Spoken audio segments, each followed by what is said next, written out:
اعوذ باللہ من الشیطان الرجیم، بسم اللہ الرحمن الرحیم۔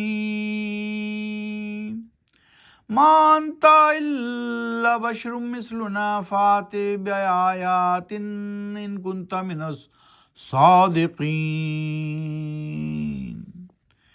کیا نہیں ہو تم مگر ایک بشر یعنی آدمی ہمیں جیسے، تو لاؤ کوئی نشانی اگر ہو تم صادق اور سچے۔ ابھی آپ کے سامنے آیت نمبر 154 کی تلاوت کی گئی۔ 154 سورہ الشعراء، 26ویں سورت، 19واں پارہ۔ آج ہم کریں گے 154 سے 164 تک کی تلاوت اور اس کا ترجمہ پڑھیں گے۔ آئیے 155 کی قرأت کرتے ہیں۔ قال هذه ناقة لها شرب ولكم شرب يوم معلوم۔ کہا صالح علیہ السلام نے، یہ ہے ایک اونٹنی، اس کے لیے ہے باری پینے کی، اور تمہاری بھی ہے باری پینے کی، ایک ایک دن معلوم ہے، مقرر۔ تو اس طرح انہوں نے طے کر لیا کہ ایک ایک دن پانی کا باندھ لیا۔ تو یہ کون سا اللہ سبحانہ وتعالیٰ واقعہ بیان کر رہے ہیں کہ وہ اس قوم نے کہا، صالح علیہ السلام کی قوم نے کہا کہ تم اگر سچے ہو تو کوئی لاؤ تم کوئی نشانی، اگر تم سچے ہو، تم تو ہمارے جیسے ہی ایک آدمی ہو، بشر ہو۔ وَلَا تَمَسُّوهَا بِسُوءٍ فَيَأْخُذَكُمْ عَذَابُ يَوْمٍ عَظِيمٍ، مگر نہیں چھونا تم اسے برے ارادے سے، پھر اگر کرو گے ایسا تو آئے گا عذاب یوم عظیم، یعنی ایک ہولناک سزا والا دن۔ فَعَقَرُوهَا فَأَصْبَحُوا نَادِمِينَ، پھر کاٹ ڈالی چونچیں انہوں نے اس اونٹنی کی، پھر ہو گئے وہ نادم۔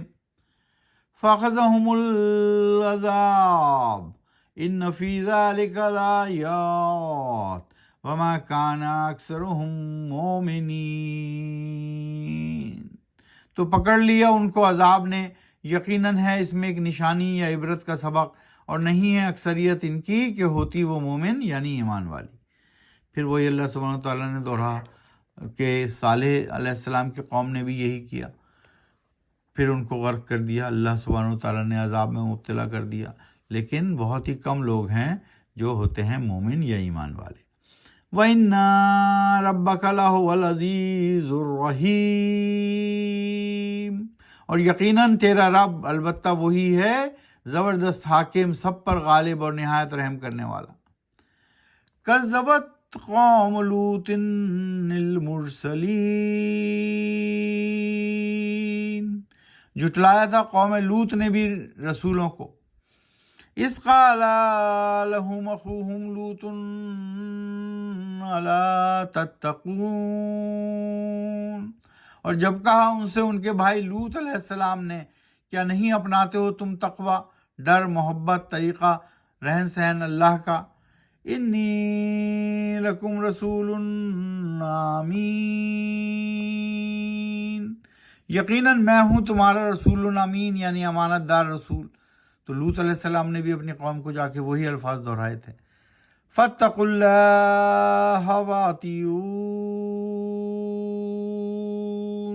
تو اپناؤ تقوی، بندگی، ڈر اللہ کا، اور اطاعت کرو میری۔ وما اسألکم علیہ من اجر ان اجری الا علی رب العالمین، اور نہیں مانگتا ہوں میں تم سے اس کام کا کوئی اجر یا صلہ یا بدلہ، نہیں ہے اجر میرا مگر ذمہ ہے اللہ رب العالمین کے۔ تو یہ بالکل سیم آیات ہیں جو ہم نے ابھی پیچھے بھی پڑھی۔ تو 3 دفعہ یا 4 دفعہ یا جتنی دفعہ بھی اللہ سبحانہ وتعالیٰ نے مختلف رسولوں کے حوالے سے، ان کی امتوں کے حوالے سے، ان کے نہ ماننا، پھر ان پر عذاب مسلط کر دینے کے حوالے سے دہرائی ہیں، تاکہ ہمیں معلوم ہو۔ اور اللہ سبحانہ وتعالیٰ نے ہر جگہ پر یہی کہا ہے کہ بہت کم لوگ ہیں جو ایمان لاتے ہیں اور اللہ کے بتائے ہوئے راستے پر چلتے ہیں۔ زیادہ تر لوگ جو ہے وہ رسولوں کو جھٹلاتے ہیں اور اللہ کے راستے کی اطاعت نہیں کرتے۔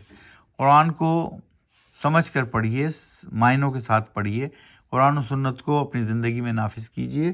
یہی ضابطہ اخلاق، ضابطہ حیات اور دونوں جہانوں میں کامیابی کی کنجی ہے۔ صدق اللہ